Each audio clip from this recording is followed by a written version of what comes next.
Deixa eu tirar uma dúvida aqui para começar. Quem aqui estava na palestra do ano passado, de 2014?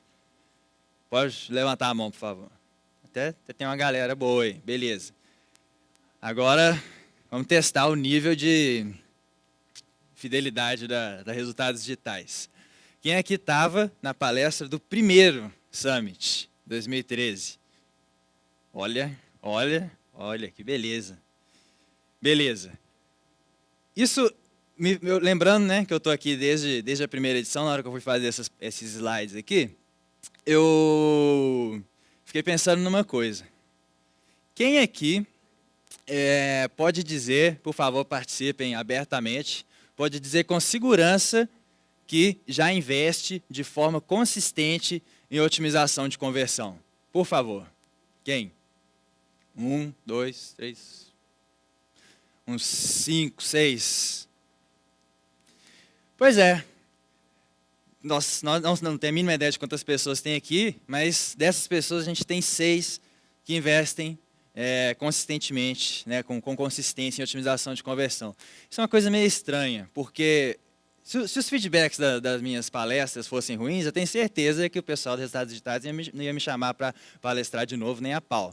Então eu imagino que os feedbacks foram positivos, que a galera curtiu a otimização de conversão, que é o assunto do qual eu venho falar aqui. Só que quase ninguém realmente implementou isso no seu dia a dia, colocou isso no seu trabalho, no seu marketing digital. E se vocês forem parar para pensar, tem 692 dias que eu palestrei aqui, pela primeira vez, sobre otimização de conversão.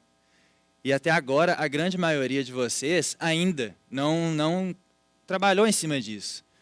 E é uma situação que às vezes é meio difícil de entender, a gente fica pensando um pouco sobre o que acontece. E a minha palestra hoje tem muito a ver com esse cenário. Eu tenho 2 objetivos com vocês aqui hoje. O primeiro deles é responder a essa dúvida que eu tenho certeza que muitos de vocês têm. Eu devo ou não vou nem falar em investir, mas eu devo ou não priorizar otimização de conversão no meu negócio? Isso é interessante para a minha realidade, para o meu cenário, para o meu nicho de mercado? Eu quero ajudar vocês a responder essa pergunta com fatos, com realidade, não com achismo. E a segunda coisa, né, como a gente está numa palestra de técnicas avançadas, eu quero ajudar a quem vai começar em otimização de conversão a começar do jeito certo, e a quem já investe, já faz alguma coisa em otimização de conversão, a tentar elevar o nível desse trabalho, ok? Bom, só para garantir que a gente está todo mundo na mesma página, alguns poucos instantes para a gente entender o conceito básico de otimização de conversão. A gente já teve na palestra anterior, quem estava aqui, uma explicação geral que ajudou bastante. Mas otimizar a conversão basicamente se eu tenho 100 visitas que caem numa determinada página, numa landing page, num site, seja lá o que você quiser, e eu tenho 2 vendas a cada 100 visitas, a minha taxa de conversão é de 2%. A otimização de conversão, ela tenta criar uma nova versão dessa página, desse site, dessa landing page, uma versão B, que converta mais. Por exemplo, ao invés de converter 2 a cada 100 visitas, eu passo a converter 4, que me dá uma taxa de conversão de 4%. É isso que eu faço, é isso que a Supersonic faz, otimização de conversão é isso, ok? Só para garantir que nós estamos todos na mesma página aqui. Agora, vamos começar. Essas empresas são algumas empresas das que eu posso falar que eu sei que já investiram ou investem em otimização de conversão. Essas eu posso falar com tranquilidade, que eu sei que já fizeram alguma coisa com a Supersonic, de uma landing page, uma consultoria completa, etc. e tal. Né? E eu sei que existem algumas outras, e eu realmente espero que existam muitas outras que eu ainda não sei. Né? Mas a reflexão que eu quero propor olha ali as empresas que tem ali. A gente tem os nichos das empresas. A gente tem startups, né? Rock Content, Tech Plus, por exemplo. Tem e-commerces, Authentic Fit, Artwalk, RS1, que são e-commerces de nichos diferentes aí. Tem empresa do ramo financeiro. Tem empresa de guia, que é o guia de motéis, que eu nem sei dizer qual que é o nicho desses caras. Tem empresa de educação, tem empresa de finanças, tem empresa de aluguel de veículo, tem imobiliária, tem empresa de RH. Quem aqui concorre em algum desses nichos que eu falei com alguma dessas empresas, por favor? Temos algumas pessoas. Então,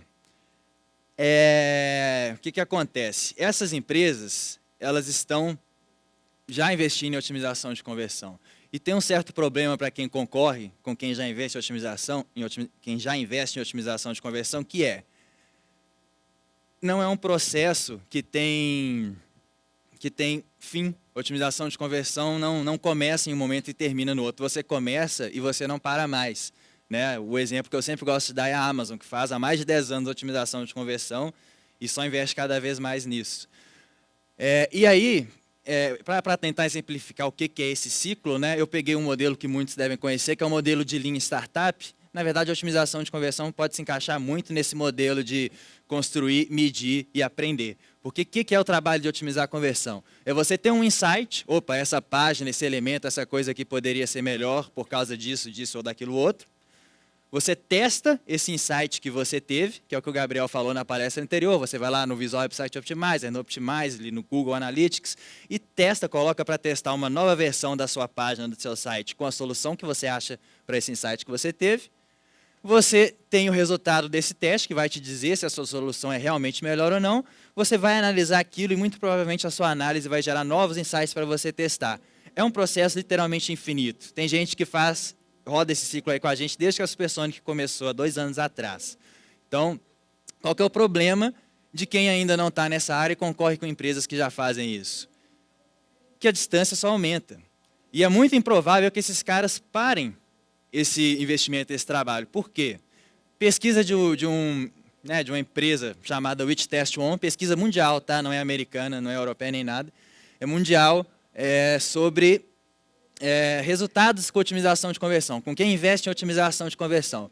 Pegando só os dados de 2015, a gente tem 60% dos entrevistados falando que eles têm grandes resultados com otimização de conversão, mais uma galera com moderados e neutros. Basicamente, a gente tem, sei lá, 6% dos entrevistados, 6,4% dos entrevistados falando que não tem resultados com otimização de conversão. Então, é muito improvável que a maioria das empresas que começam com CRO, que é o termo, né, para otimização de conversão, Conversion Rate Optimization, parem de investir nisso, abandonem isso. E como é um ciclo contínuo, a distância dela para os concorrentes que ainda não fazem é muito maior. Bom, e aí eu queria falar de alguns dos benefícios que tem a otimização de conversão, porque todo mundo pensa na coisa mais simples, né? Pô, se meu site está convertendo 2% e eu aumento para 4%, dobro o meu faturamento. Beleza, esse realmente é o principal benefício e é muito bom. Mas algumas outras coisas que fazem ser um trabalho tão interessante que muitas vezes a gente não para pensar. Primeira, o lucro é maior e isso é diferente do faturamento. Se eu passo de 2% para 4% de conversão, dobrei meu faturamento, beleza. Mas o lucro aumenta mais do que o faturamento. Por quê? Eu estou mantendo o mesmo site que eu tenho, com o mesmo público que está lá visitando, e eu estou tirando mais vendas daquele mesmo público, daquela mesma estrutura. Ou seja, eu estou vendendo mais sem precisar fazer outros investimentos que estão envolvidos normalmente com aumentar vendas, que é, por exemplo, comprar publicidade, fazer novas campanhas, enfim. Comprar mídia como um todo está normalmente envolvido a aumentar tráfego para aumentar a venda. Quando você aumenta a conversão, a sua margem de lucro aumenta, porque você está com a mesma estrutura ali, o mesmo site que você já tem, você só tornou ele melhor, mais eficiente, mais persuasivo. Então, o lucro, muitas vezes, aumenta muito mais do que o faturamento. Isso é uma análise muito interessante que a gente faz, principalmente para quem, às vezes, tem margens baixas, faz uma diferença gigantesca esse corte de custos a mais que você poderia ter. Para quem vende diretamente online, por exemplo, você não tem que pagar um vendedor a mais, porque você já está convertendo pelo próprio site. Então, faz diferença. Segunda coisa, mais verba para investimento em tráfego. Vocês acabaram de ver uma palestra, quem estava aqui, né, na palestra anterior, acabou de ver uma palestra sobre Growth Hacking. Imagina o poder de Growth Hacking, que não é você poder combinar ao mesmo tempo um site mais eficiente, que ao invés de converter 2% do público, converte 4%, e ao mesmo tempo você poder aumentar o investimento em mídia para direcionar mais gente para esse site. Ao mesmo tempo você está convertendo mais no site e tem mais gente chegando que você vai converter mais ainda. Então essa combinação de crescimento de tráfego e crescimento na taxa de conversão, ela é muito poderosa para crescimento acelerado de empresas. Então esse benefício de você poder ter mais dinheiro para investir em geração de tráfego e acelerar mais o seu crescimento também é muito interessante.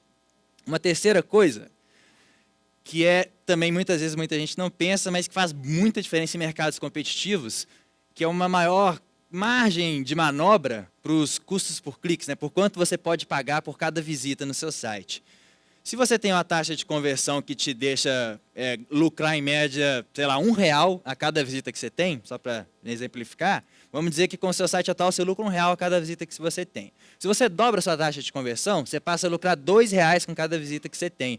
O que significa que você pode pagar mais por aquele visitante, porque você está conseguindo extrair mais daquele cara que chega no seu site.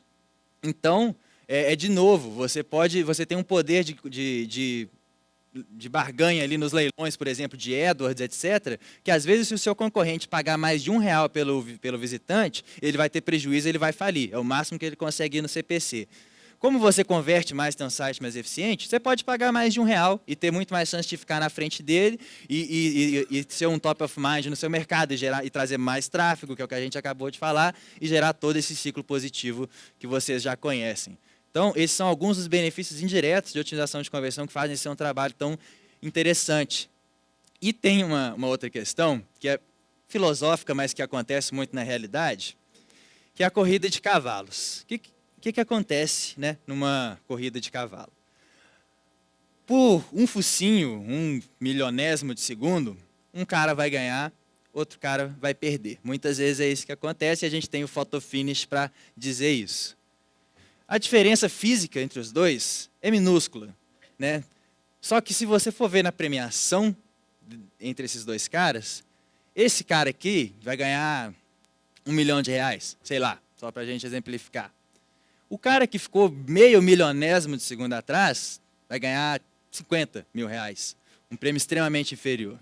É assim que funciona, não fui eu que criei essa distribuição, mas é mais ou menos assim que funciona. Sabe onde mais que funciona exatamente desse jeito? Na internet. Os concorrentes de vocês estão a um clique de distância de todo mundo. Se tem um concorrente seu que é um pouquinho melhor que você, um pouquinho mais interessante, me dá um pouquinho a mais de benefício a mais do que você, por que eu vou fazer negócio com você? É só eu clicar na aba aqui do meu lado. Eu estou com 12 abas abertas no meu navegador, por que eu tenho que comprar de você? Tem uma aba aqui do lado que me dá meio milionésimo de benefício a mais, de meio bilionésimo melhor do que você, vou comprar dele. E é assim que funciona. Muitas vezes você ser um focinho melhor do que o seu concorrente te faz ganhar muito, muito mais dinheiro do que ele. E é basicamente assim que funciona a otimização de conversão. Você oferecer algo melhor, ter algo que seja mais persuasivo, mais interessante, mais benéfico para o seu público, vai fazer com que você converta muito mais do que o seu concorrente, mesmo que vocês sejam muito parecidos. Então, é uma coisa que acontece em todos os mercados.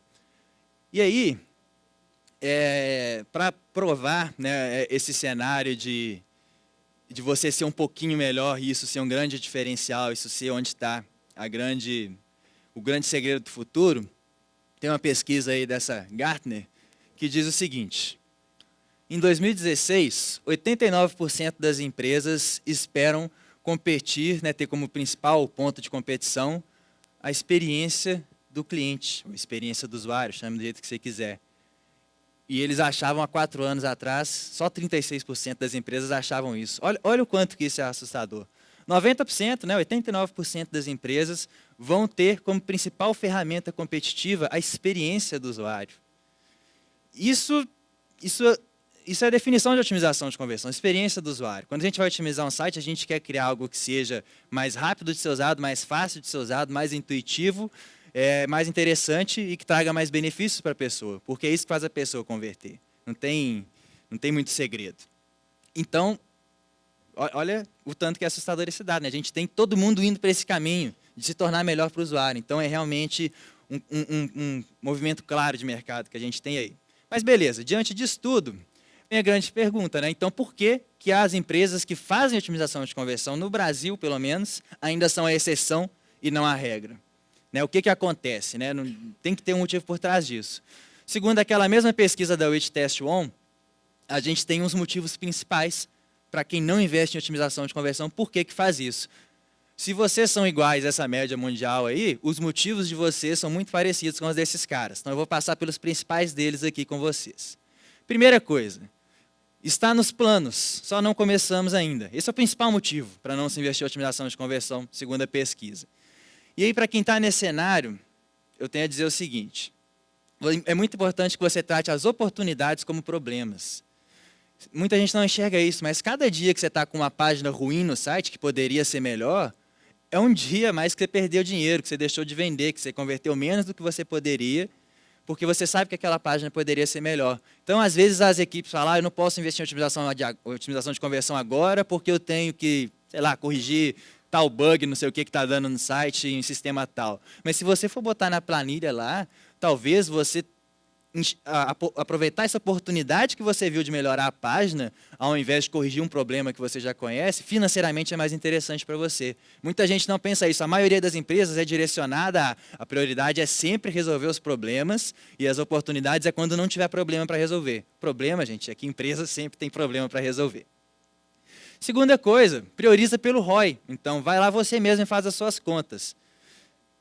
Quanto que você ganha de dinheiro se você aumentar a sua taxa de conversão em 25%, 50%, ou, vamos ser agressivos, 100%, dobrar a sua taxa de conversão? Quanto que isso representa de faturamento para você em um ano? Aí você compara com o ROI das outras oportunidades que você tem, das outras coisas que você tem para fazer. O ROI delas vai ser tão interessante quanto esse? Se for, dane-se, foca no que dá maior retorno para você. Se o retorno melhora por otimização de conversão, talvez vocês possam priorizar por aí. Segundo ponto, segundo mais popular, a equipe não tem tempo suficiente. Isso é um caso muito comum também. E a meu comentário sobre isso é: o que diabos é mais prioritário do que converter? Né? Como você quer ter uma empresa de crescimento, de performance, né, de eficiência, se conversão não é uma prioridade? Eu não estou dizendo que sempre vai ser a principal prioridade, mas muitas vezes, normalmente eu vejo casos bizarros do que é prioritário numa instituição em relação a talvez aumentar a taxa de conversão. Não tenho tráfego suficiente. Esse é um caso muito comum aqui no Brasil. Eu não faço otimização de conversão porque eu não tenho muita visita, aí não tem como eu testar uma versão diferente da página porque os testes não vão dar resultado, porque eu tenho pouca visita. Tem alguém aqui que está nesse cenário de eu não faço muita otimização de conversão porque eu tenho pouca visita? Alguém, por favor? Ótimo, ótimo. Beleza. Gente, dá para fazer otimização de conversão sem fazer teste AB, teste multivariável. Tá? Eu nunca falei isso em palestra, porque às vezes eu ficava com medo do pessoal entender errado, mas dá para fazer tranquilamente. O que você vai fazer quando você não tem visita suficiente para rodar um teste AB? Você vai melhorar o seu site com base em insights de analytics e feedback do cliente, sabe? Você vai fazer a mesma coisa que um cara de otimização de conversão normal faria, é entender o que pode ser melhorado com base em dados. A única diferença é que você vai ter que implementar aquilo sem fazer um teste científico. Você vai implementar e, infelizmente, depois você vai ter que acompanhar os resultados pelo Analytics, mensurando direitinho lá como é que estão os resultados que você mudou. É o melhor cenário? Não. O melhor cenário é você fazer um teste AB e ter o resultado científico ali. Mas fazer isso aqui, pegar dados reais, pegar insights reais e não a opinião dos outros, criar novas versões das suas páginas com base nisso e acompanhar o resultado com base no passar do tempo mesmo, é muito melhor do que não fazer nada. Muito melhor. Então, por favor, não deixem de otimizar os sites de vocês por não ter visita o suficiente, ok? A gente mesmo na Supersonic tem alguns projetos que a gente faz landing pages que é de coisas que não existem ainda. Como é que eu vou fazer um teste AB de algo que nem existe ainda? Vou criar uma landing page e vou testar contra o quê? Dá para fazer do mesmo jeito. Só pula essa etapa do teste AB e acompanha o resultado ao longo do tempo, ok? Não tem dinheiro. É a outra afirmação que está lá na pesquisa. Como qualquer coisa no mundo, muitas pessoas não fazem pela afirmação não tem dinheiro. Obviamente, cada caso é um caso, eu não posso dar uma regra geral. Mas, normalmente, o problema que eu vejo é o seguinte: como na minha experiência pessoal, a maioria das vezes que eu escutei essa frase, eu não tenho dinheiro, e não é dinheiro para investir na Supersonic, não, é para fazer otimização de conversão por conta própria ou com a Supersonic, enfim, não interessa aqui. O que aconteceu era o seguinte: a verba de mídia do cara era o Floyd Mayweather. E a verba de otimização de conversão, de CRO do cara, era isso aqui. Você não precisa direcionar mais dinheiro da mídia para otimização de conversão. Não precisa disso tudo não, velho. Realmente não precisa. Mas às vezes, se você parar para pensar, se você pega 10, 20, depende da empresa, 10, 20, 30, 50%, dependendo se for pouco investimento, mas se você pega uma parte da sua verba de mídia e direciona para otimização de conversão, uma ajuda a melhorar muito a outra. Se você dobra a sua taxa de conversão do seu site, gente, sabe o que vai dobrar também? O retorno da campanha de publicidade, da verba de mídia. O ROI de mídia vai dobrar, o ROI do AdWords lá vai dobrar. Então as coisas andam junto. Quando você melhora a conversão, você não melhorou um negócio separado, não. Você melhorou o negócio para onde todos os seus investimentos de marketing digital estão apontando. Ok? E uma questão específica sobre crise, que é um assunto que surge muito nas conversas que eu escuto agora. Eu não gosto de falar desse papo de crise, empresa está ótima, não sei o quê, porque a crise é um negócio muito triste mesmo. Todo mundo aqui tem conhecidos e amigos sofrendo com isso, ou com a própria empresa, ou desempregado e tal. Mas, para otimização de conversão, crise é um negócio que, de certa forma, é interessante. Porque otimização de conversão é a melhor opção quando você tem que diminuir verba de mídia. Eu imagino que seja a realidade de muita gente aqui. Tem que diminuir a verba de mídia por problemas da crise, mas não pode cair venda. Eu tenho que diminuir mídia, mas tem que continuar vendendo igual. Que é a única opção que você tem nesse cenário? Converter mais, tirar mais leite da pedra que você já tem, que é o tráfego que você já tem. Então, se eu vou ter que diminuir tráfego e vender mais, o que tem que aumentar? Conversão. Então, é muito interessante nesse aspecto. Mas, beleza.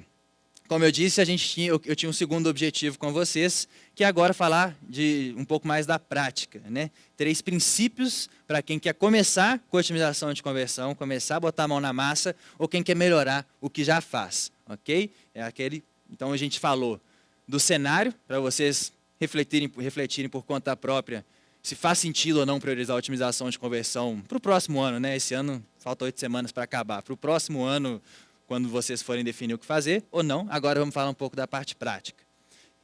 As 3 coisas que eu quero dizer são de um nível estratégico, mas vamos entender uma por uma aqui. Primeira coisa, e muito importante, não saia copiando os testes dos outros. Sabe esses posts? 1 milhão de testes, 1 milhão de testes AB, veja aqui os resultados. Fulano tirou o call to action da primeira dobra e passou para baixo, ou da direita para a esquerda, ou coloriu não sei o que de não sei o que, e aumentou a conversão em não sei o que por cento.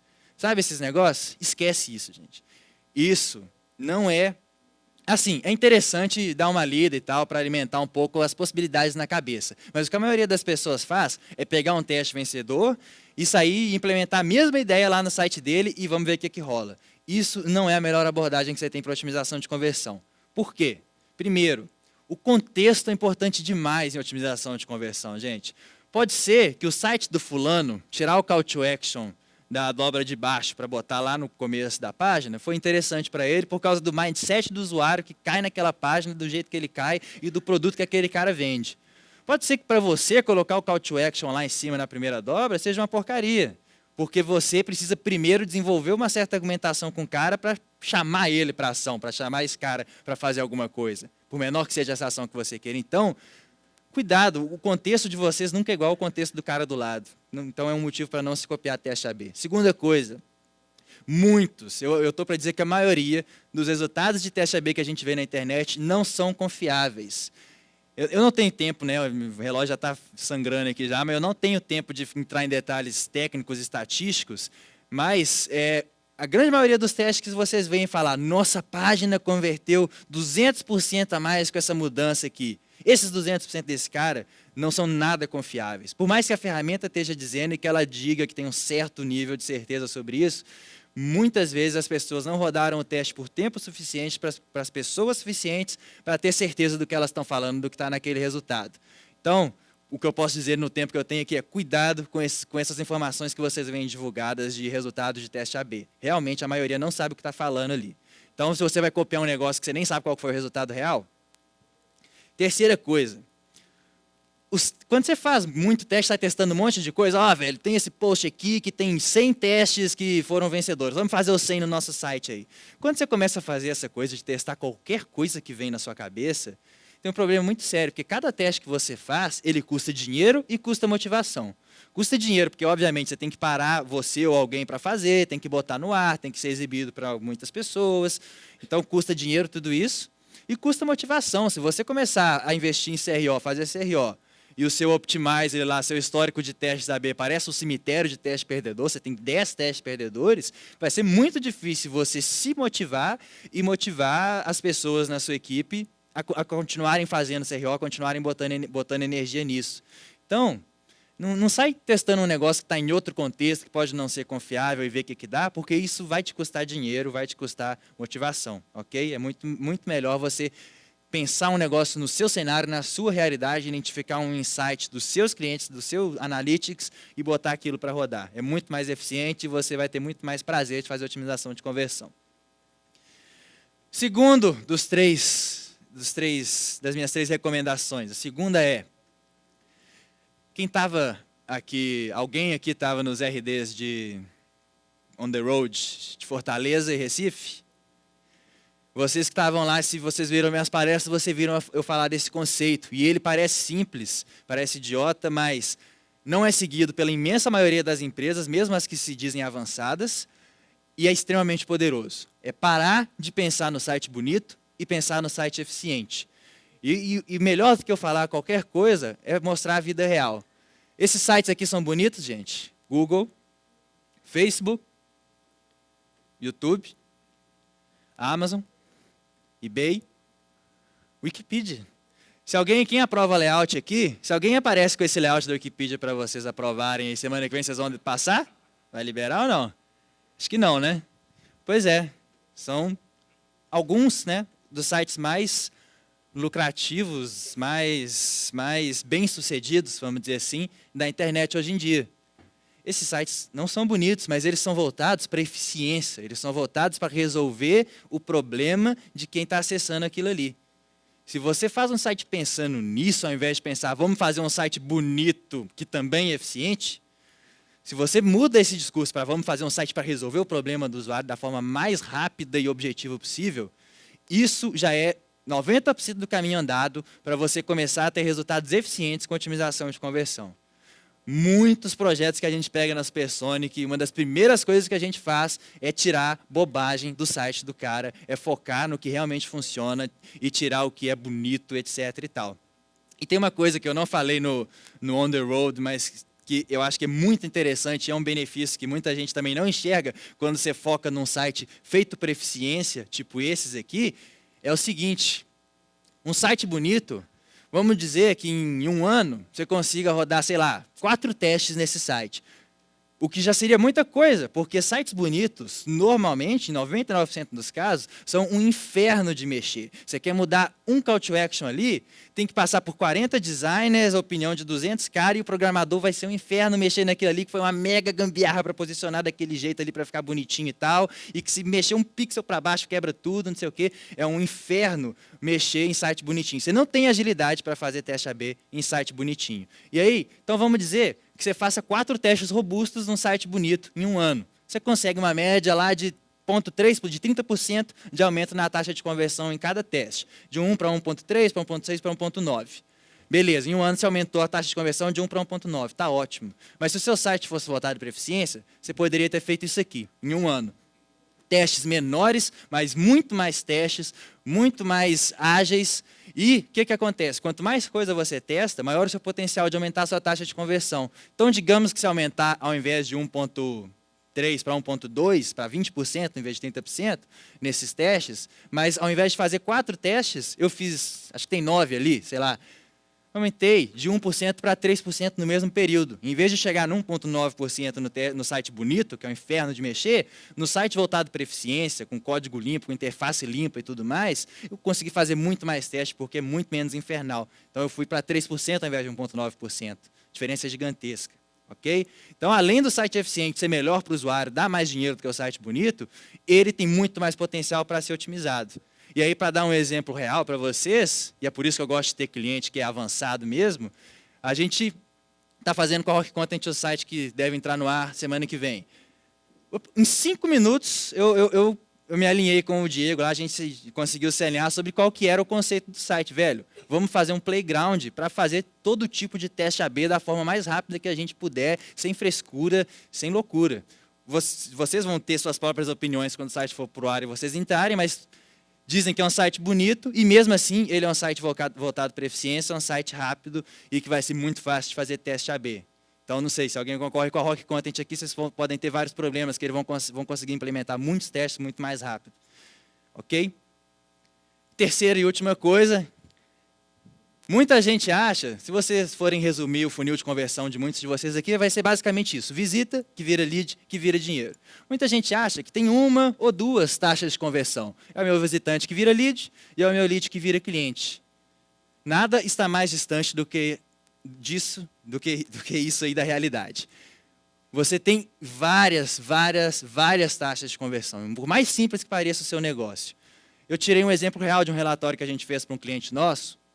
Esse cara, ele tem 18 taxas de conversões. Eu acho que nem é o que mais tem, acho que tem alguns que têm mais de 20. O que acontece? Se você pega todo o ciclo de compra do cliente, toda a jornada de compra dele, desde o reconhecimento da necessidade, não dá para ficar detalhando demais agora que o bicho está pegando aqui, mas desde o reconhecimento da necessidade, até o pós-compra, fidelização, recompra, vender um plano maior, etc, etc, você tem inúmeras conversões que tem que acontecer na vida desse cara para esse cara realmente avançar no funil. Então, um cara nesse cliente que eu peguei aleatoriamente aqui, ele tinha que passar por 18 momentos na vida dele, na internet, no site, para converter, para realmente falar que chegou no final da jornada de compra. Então, você pensa, que vocês podem ter mais do que 18 momentos. Vamos lá, 20 momentos, 20 conversões que vocês têm que fazer com os caras de você. O que vocês têm que fazer na hora de investir em otimização de conversão? Primeiro entender quais são esses momentos e qual que é a sua taxa de conversão em cada um deles. Dos 100% que começa ali, quanto que vai para 2, que vai para 3, depois para 4, qual que é a sua taxa de conversão em cada momento desse funil aí. E fazendo isso, você vai enxergar onde estão seus maiores buracos, onde você está perdendo mais dinheiro ali. E é ali que você tem que focar inicialmente a sua otimização de conversão, onde você está perdendo mais usuários. Ok? Então, gente, são essas 3 questões que eu falei aí, já acabou de dar meu tempo aqui. Investir, né, saber, antes de sair investindo, saber onde que estão suas maiores oportunidades, fazer algo voltado para eficiência e não para beleza, e você parar de copiar o que os outros fizeram, que isso é um risco muito grande. E aí, obviamente, começar o processo contínuo, como eu falei, de otimização de conversão. Última coisa, rapidinho, 1 segundo.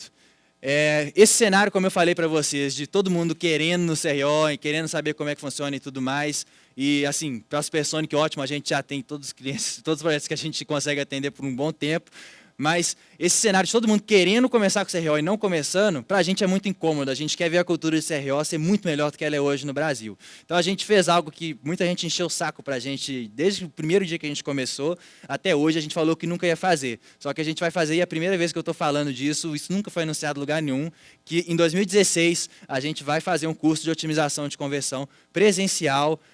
A gente ainda não definiu quais cidades vai ser, vai depender justamente do pré-cadastro das pessoas aí que a gente vai definir. A ideia é fazer o curso para poucas pessoas, a gente vai fazer o curso inicialmente só para quem trabalha em empresas. A gente está montando outras coisas para quem é agência, estudante, etc. e tal, mas só para quem é in-house, quem está numa empresa e tem que fazer a taxa de conversão dessa empresa aumentar, a gente vai fazer o curso só para essas empresas e vai ser presencial e é isso aí. Quem quiser, bit.ly/curso CRO, faz o pré-cadastro lá que a gente vai conversando. E, como o Gabriel falou mais cedo na palestra dele, entrem também lá no Growth Brasil, que a gente vai falar bastante de Growth Hacking lá, ok? Obrigado.